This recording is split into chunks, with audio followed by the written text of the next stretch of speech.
All right, what's up, guys? Squall Noctis here. Welcome to the third episode of The World Warrior. I'm still trying to figure out a good name for this. Not too sure yet. But today's topic of discussion, stupid air conditioner. Today's topic of discussion today is a tier list and how would fighting games be without it. Um, this is this is pretty interesting because seeing how a tier list didn't exist, there really wouldn't be anything, telling us as players what character is the better character in a said fighting game. Um, I actually had to sit down and think about this one because it's really difficult to see a fighting game or actually any fighting game without a tier list. I think players in the LGC and outside the LGC would have a more interesting approach towards fighting games in terms of like picking characters and learning these characters and things like that if a tier list didn't exist and by any means necessary never came into existence. I do believe that we would see more players actually playing characters that fit them as a person. Pretty similar to what was talked about in regards to Daigo and Ryu during Evolution's 2013 Super Street Fighter 4 Arcade Edition, or is this AE for short for those people that don't really know. I think it was around near Grand Finals or around the Grand Finals. I'm not too sure. When they was talking about Daigo, and what he basically said is that sure he could pick another character who is top tier and win if he really felt like it, but playing Ryu allows him to play the way he wants, a playstyle that fits him as a person. Playing Ryu allows him to follow his guts no matter what. Mind you guys, that's not an exact quote, but it goes much deeper and further than what I just said. That was the gist of it. But the thing I'm trying to get across is, without a tier list, we could potentially see more players become character laureates to characters that fit them as a person. Characters that players can see bits and pieces of themselves in, instead of just characters as just top tier. Now, yes, it is true we do have players that is, character laureates without a doubt. But another thing that could change, without a tier list is more innovators and fighters. Similar to Marlon Pie, who's a known player in Ultimate Marvel vs. Capcom 3 for the Doom TAC swag combos. Now, the TAC swag combos, in all honesty, was one of the craziest things I've seen in the game so far. And because of Marlon Pie making up these TAC combos, this led to something much bigger and better in Marvel called TAC Infinites, which players found more characters having the ability to utilize this newfound tech. Without a tier list, we could see more innovators and less bandwagon players who only play characters who, are on the top tier because a character is good for this or that. Pretty similar to SFxT, for example. And of course, I'm bringing up Marvel again because the whole bandwagon effect is actually pretty dominant in this game. It's dominant in other games, but not as dominant as Marvel. Anyways, continuing on. SFxT, who won Evolution's 2011 Marvel vs. Capcom 3, ended up picking Zero fairly recently in Ultimate Marvel. This move was kind of smart on paper because playing, Zero allows SFxT to gain a lot of meter for Phoenix, which, is a character who his entire game plan basically revolves around. That's plain and simple, just getting 5 bars for Dark Phoenix, and Zero, without a doubt, is the best choice that he made for his team. But I really can't help but wonder, if a tier list never existed, who would SFxT actually replace Wesker with on his team? Now, mind you guys, Zero is way above Wesker in the tier list because of his lightning loops. I can't help to think that the only reason why he chose Zero because of the tier list. Was because of the tier list, I'm sorry. And Zero's track record with tournaments. Zero's always in top 8, He's every single time you see someone that's playing Zero is always top 8 in every tournament. So that says enough. Pretty much with MODOK, who, believe it or not, even had a bandwagon for him for quite some time. After, I believe, TA Fruitsy, played him and did a really good showing of MODOK, and everyone tried to play MODOK and it just didn't work out for them. There was even a time where Rocket Raccoon had a bandwagon after, what was it? What tournament was that? I can't think of it right now, but I think Kisoru was the player that came and blew everybody up with Rocket Raccoon as an assist. And a lot of people tried to pick him up again. It's just really odd to see people try to go for a certain character after they see a character dominate in a certain fashion, or just dominate and take over the entire tournament. And mind you that MODOK and Rocket Raccoon are actually characters that people would deem as trash on the tier list, not worthy to be played or picked up at all. The bandwagon effect isn't solely in Marvel, however. It's in other games as well, but games like Skullgirls and King of Fighters 13, where characters are so balanced, I mean, like ridiculously balanced, making a tier list is pretty ridiculously pointless.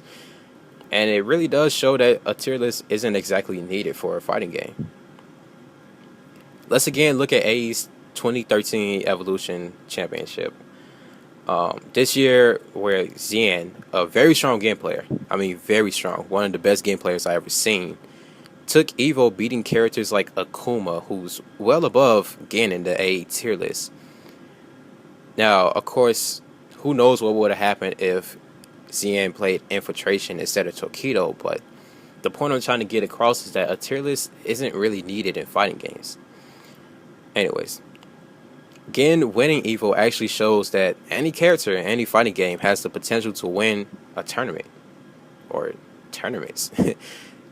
But that's really only if the player dives deep enough into that character, understanding things that make the character great alongside the character's flaws, like matchups and how far their normals are and various other factors that play against them in a matchup against a character that's supposedly a higher tier than that character. All in all, I think if a tier list didn't exist, we would see more players maximizing each character potential. Somewhat like Chun-Li in Ultimate Marvel, or Jill in Ultimate Marvel, Hakan in AE, or Gen in, in AE. I don't know who's low tier in Cross Tekken. Like, who's low tier in Cross Tekken? I can't think of it right now, but I'll probably put it in a document and post it up along with this video.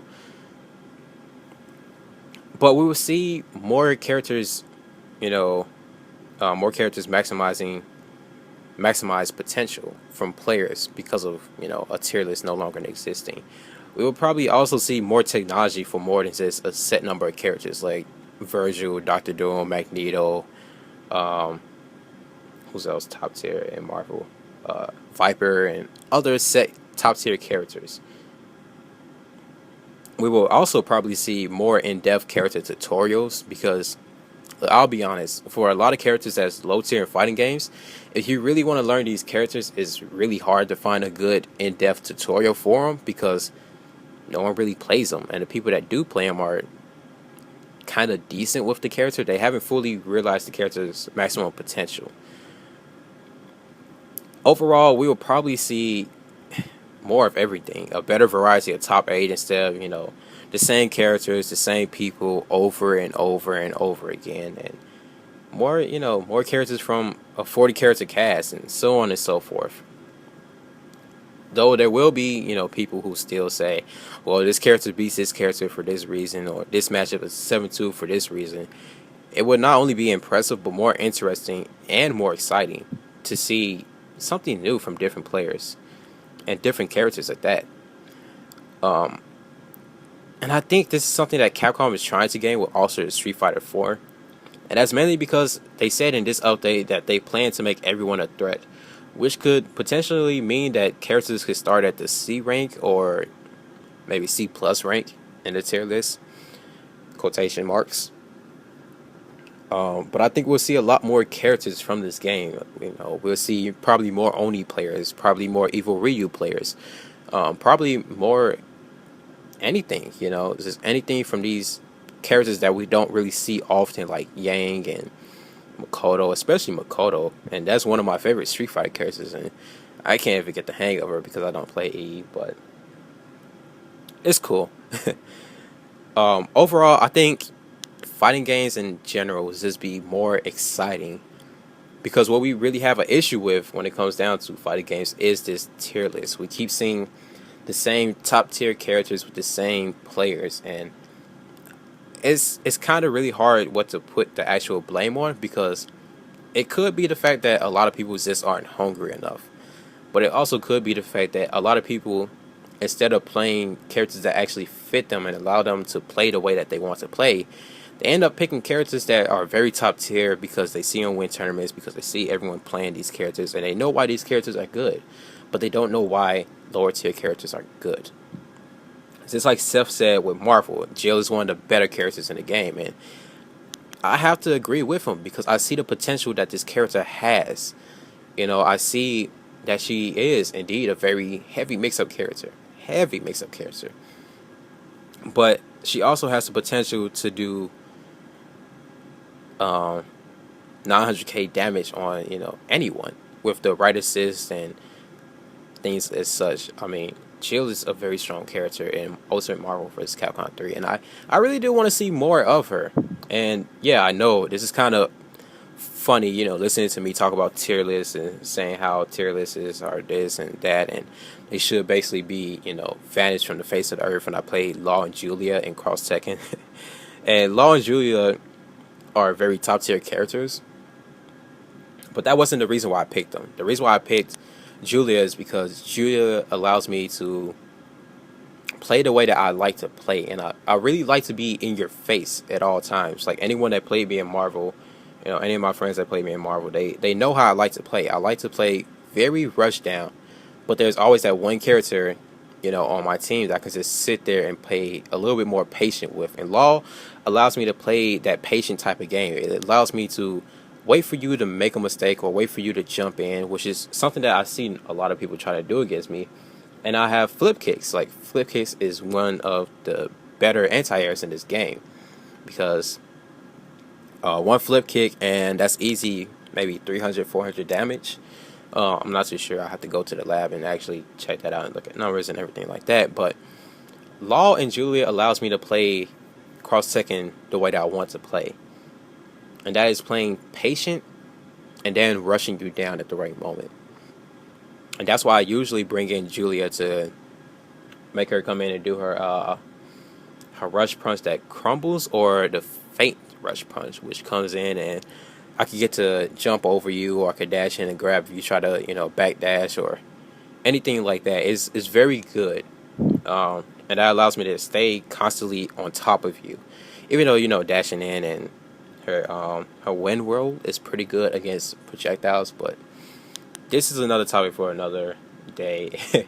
And again, even in Marvel, I played Wolverine, Frank West, and Strider, and Wolverine is really top tier. But the only reason why I play Wolverine and Strider is because I've been playing Wolverine and Strider ever since Marvel 1. So it's more of a character loyalty than anything. And I played Jill in Marvel 2. Marvel 2, my team was actually Wolverine, Jill, and Strider, and that's the reason why I want to pick up Jill in Marvel 3. And I want to learn Jill, to be honest. Like, Jill is a very fun character. She's always been a fun character for me, at least. And I don't know, maybe I'll do like an online warrior of Marvel, maybe. I don't know. I'm not too good at that game. I don't practice enough and things like that, but that's again another topic for another day.